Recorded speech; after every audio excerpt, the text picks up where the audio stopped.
الورد الاحلى متتبعات ومتتبعين ديالي، مرحبا بكم والف مرحبا في فيديو جديد مع ليلى المكناسيه اللي دائما كتقلب لكم على احسن ما كاين في الوصفات الطبيعيه. ان شاء الله في هذا الفيديو هذا غنشارك معكم ولاول مره وحصريا على قناه ليلى المكناسيه وصفه خطيره لمعالجه مشاكل الاسنان ومشاكل اللثه. وصفه اللي ان شاء الله غتكون وصفه في المستوى وغتكون اول وحده ان شاء الله تنزلها بهذه الطريقه.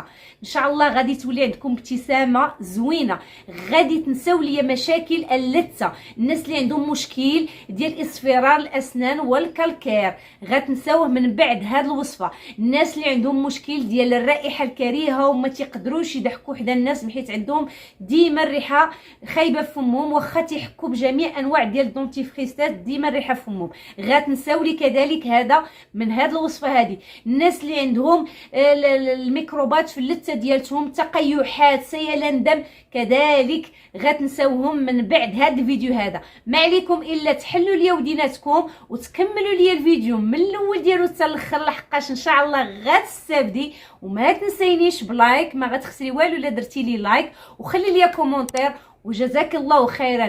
انا متاكده غتعجبك الوصفه، ولكن تنتيا ما تنسينيش بالدعاء ديالك وترجعي للفيديو هذا وتقولي لي الله يرحم لك الوالدين، وبارطاجيها مع كاع الناس اللي عندهم مشكل اللثه.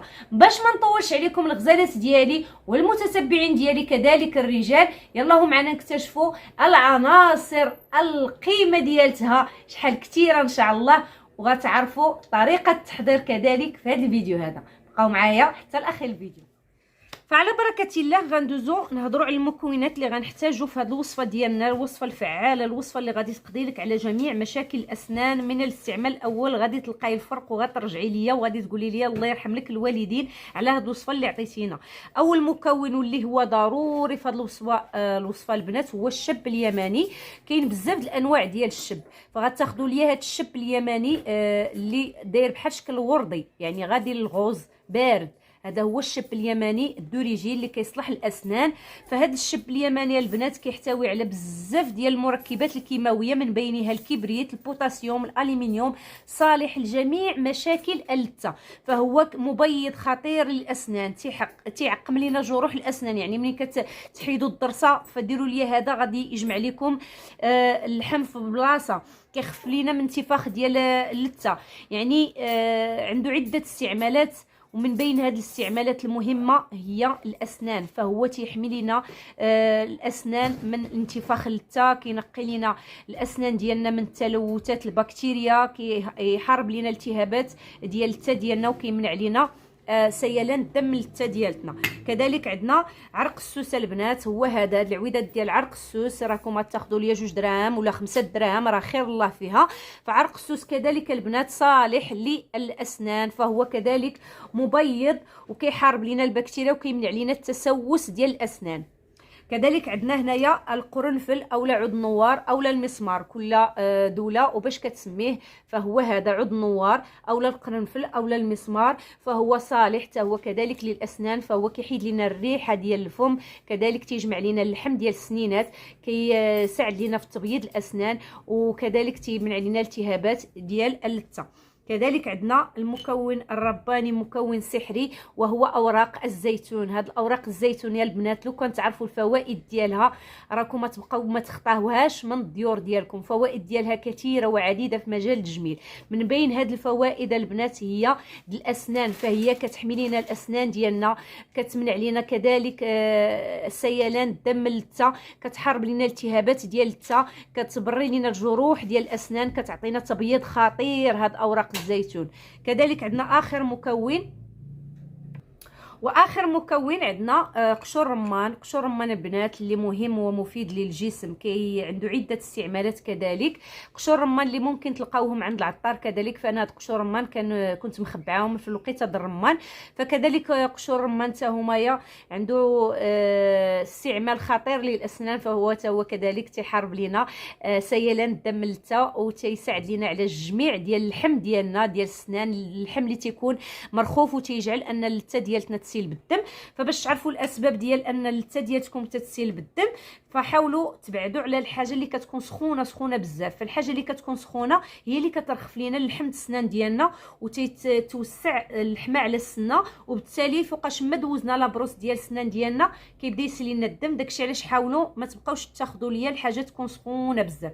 دابا ان شاء الله من بعد ما عرفنا المكونات ديال الباندوش ديالنا، غندوزو ان شاء الله نساقدو باندوش، باش عاد ندوز ان شاء الله معكم نساقدو البودر ديال المعجون الاسنان الخطير. فكما شفتوا دابا درت هذوك المكونات كاملين في هذا الكويسرينه. درت لنا وريقات ديال الزيتون كثرت منهم، درت عويدات ديال عرق السوس، درت كذلك الشب اليماني الاحمر ماشي الابيض، درت كذلك قشور رمان، ودرت كذلك القرنفل، ورديت الماء هنا سخن ليا. ودابا غنكب هنا واحد الكميه ديال الماء كما شفتوا بسم الله، وغادي نردهم فوق البوطه تقريبا يغلاو ليا واحد 2 غليات. غادي نعمر تقريبا كما شفتوا هذيك الشكوشه اللي كتسمعوا وكتشوفوا غير ديال الشب اليماني. صافي دابا غنسد عليها بالغطايه وغادي نردها فوق البوطه على نار مهيله بين ما طلعت لي فيها واحد 3 الغليات ولا 4، ونطفي عليها نخليها حتى تبرد ونصفيها ونديرها في شي قنينه اولا في شي غراف اللي عنده الغطايه، ولا في شي قريعه اللي نبقاو نمضوا بها فمنا اولا نشلوا بها فمنا كل نهار. فمن بعد الغزالات ما وجدنا باندوش ديالنا وخليناه على جنب تيبرد لينا، غندوزو الوصفه الثانيه وهي البودر اللي غنبداو نحكوا بها السنينات ديالنا، واللي غادي تعطينا واحد البياض وواحد النقاوه، وغادي تعطينا واحد الرائحه زوينه للفم ديالنا، وغتبيض لنا الاسنان ديالنا. المكونات ان شاء الله هو غناخذوا ملعقه ديال عرق السوس مطحون، بودر عرق السوس مطحونه البنات اللي هضرنا عليه في الاول واستعملناه في باندوش ديالنا. المكون الثاني عندنا كذلك بيكربونات الصودا. بيكربونات الصودا البنات غناخذوا منها 4 ملعقه. كذلك غناخذوا ملعقه صغيره ديال القرنفل اولا عود النوار اولا المسمار، غناخذوا حتى هو منه ملعقه صغيره. وعندنا المكون السحري مكون المعجزه كذلك وهو الفخر. هذا الفخر البنات كانوا كيستعملوه الجدات ديالنا في اياماتهم، كانوا كيحكوا به حتى هما الاسنان، فليه قيمه كبيره، عنده عده استعمالات حتى هو. راه كاينين وصفات اللي بالفخر اللي وصفات زوينه. وقولوا لي شحال من وحده جاها الوحم وكلات الفخر، واخا هاد الجيل ديالنا ما كلا حتى واحد فينا الفخر، ولكن جداتنا والدينا كلاو الفخر في الوحم ديالهم. وانت تخليو لي كومونتير عليه. عندي كذلك الشب اليماني اللي حتى هو غادي خدينا منه واحد شويه درناه في الباندوش، وغنطحنوا عاوتاني شويه اللي غادي نديروه مع الوصفه ديالتنا. هذه هي المكونات. غادي ندوز ان شاء الله غادي نطحن هذا الشب اليماني ونرجع معكم باش نكملوا التتمه ديال هذه الوصفه هذه. الله يجازيكم بالخير. كنتمنى من الله تعالى ديروا لي لايك وتخليوا لي كومونتير، ونرجع معكم بعد ما نطحن الشب اليماني. فبعد ما طحنتوا البنات فانا خديت هنايا واحد القليل من الشب اليماني كذلك، وغادي ناخذ واحد القنينه واحد الحكيك اللي غادي نوضعوا فيه هاد المكونات. غادي نوضع بسم الله الشب اليماني، كذلك غادي نوضع القرنفل. فكنتمنى هاد الوصفه تجربوها لحقاش والله العلي العظيم الا وصفه ناجحه، وصفه اللي ما كاينش اللي حطها في اليوتيوب، وصفه اللي زوينه بزاف، وصفه اللي خطيره بمعنى الكلمه، وصفه اللي مجربه مني شخصيا، كتعطي واحد النتائج رائعه من الاستعمال الاول. غتلاحظوا الفرق البنات. فهانتوما انا خديت كميه هنايا، وانتوما منين تقاضى لكم زيدوا كميه اخرى. فمن بعد ما خلطت هاد المكونات ما تضيفوا حتى حاجه من غير هادشي اللي شفتوني انا درته. فالزوينه هاد الوصفه زوينه وغترحموا لي عليها الوالدين. فكما شفتوا من بعد ما خلطت هاد المكونات هذا صافي غادي نحطهم على جنب. فوقاش ما نبغي نحك السنينات ديالي غادي ناخذ اي معجون الاسنان، اي معجون الاسنان، واحد الفرشه اللي تكون خاصه، وغادي نحك سنيناتي بمعجون الاسنان وما نغسلش ديك لابروس، نشلل فمي وتكون لابروس مازال فازقه ونديرها هكايا في المعجون. انا نوريكم الطريقه باش تشوفوا كلشي على عيني. اي دونتيفريس لا داعي لذكر الاسماء ديالهم، غناخذوا اي دونتيفريس نحكوا به سنيناتنا عادي.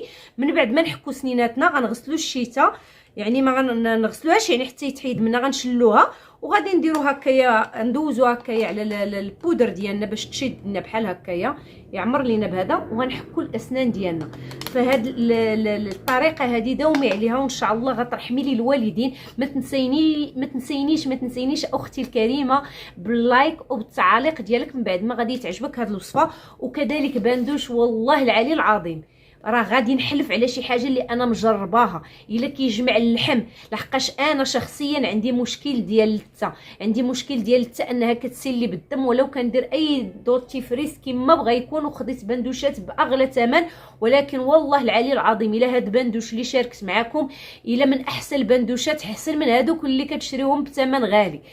تيجمع اللحم لحقاش فيه مكونات اللي طبيعيه، ومكونات الا بحثتوا عليهم غتلقاوهم كاملين صالحين للاسنان ومشاكل الاسنان. ما عليكم الا تثقوا فيا، راه والله العلي العظيم الا كاينه واحد المصداقيه وكنحس بكم نفسي، واي حاجه شاركتها راه كنبغي نشاركها كانني كنعطيها لخوتي. فانا غنوريكم بندوش ديالنا من بعد ما برد لينا.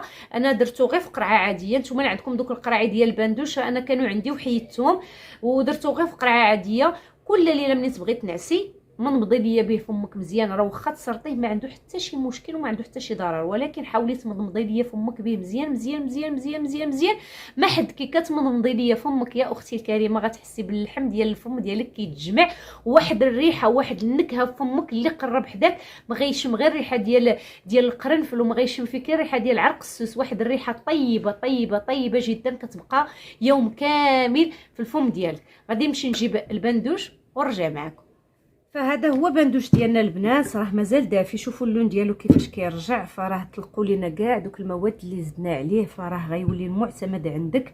ونتمنى انك تبارطاجي هذا الفيديو لاي واحد عنده مشاكل الاسنان. فانا غادي نديرو غير في هذه القرعه هذه، نتوما ديروه في قرعه اللي عندكم ديال بندوش الاسنان. غنحاول نكبوه هنايا باش ما يتهرق لياش ونرجع معكم. فكما شفتوا الغزالات ديالي هذا الشيء اللي بقى لينا ما نلوحوش، غادي نديروه حتى هو في شي قرعه ونديروه في الثلاجه. غادي نخليو هذا المحلول ديالنا في الثلاجه، ويوميا البنات يوميا نشللوا به الفم ديالنا ونمضمضوا الفم ديالنا. وانا غنجرب حداكم باش تعرفوا باللي كاينه مصداقيه في هذا الشيء اللي قدمت معكم.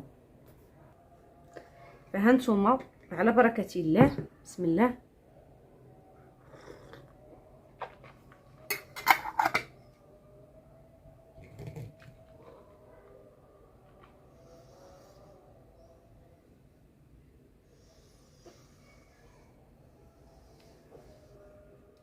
فانا حاولت نبين لكم على انني ضغطت حداكم، والله شاهد عليا. في هذه القرعه هذه ديجا انا تنستعملو، هذه غنخليها في الثلاجه وكل نهار كنشلل بها فمي كنمنضو مزيان. فانا راه غير بغيت نبين لكم انني راه ضغطت حداكم.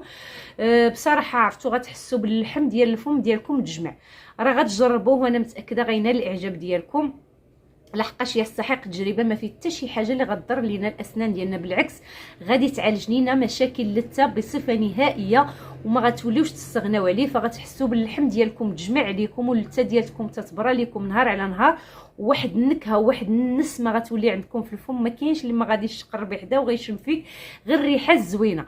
الى هنا الغزالات ديالي، كنتمنى من الله تعالى نكون في حسن الظن ديالكم، ونكون كنوصل لكم فيديوهات اللي ينالوا الاعجاب ديالكم.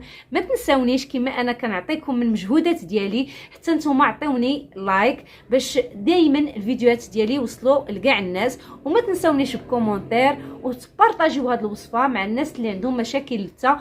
واي وصفه بغيتوني نشاركها معكم في الفيديو الجاي ما عليكم الا تخليوها لي في التعاليق ديالكم وتهلاو لي في راسكم. والى اللقاء في وصفه اخرى مع ليلى المكناسيه.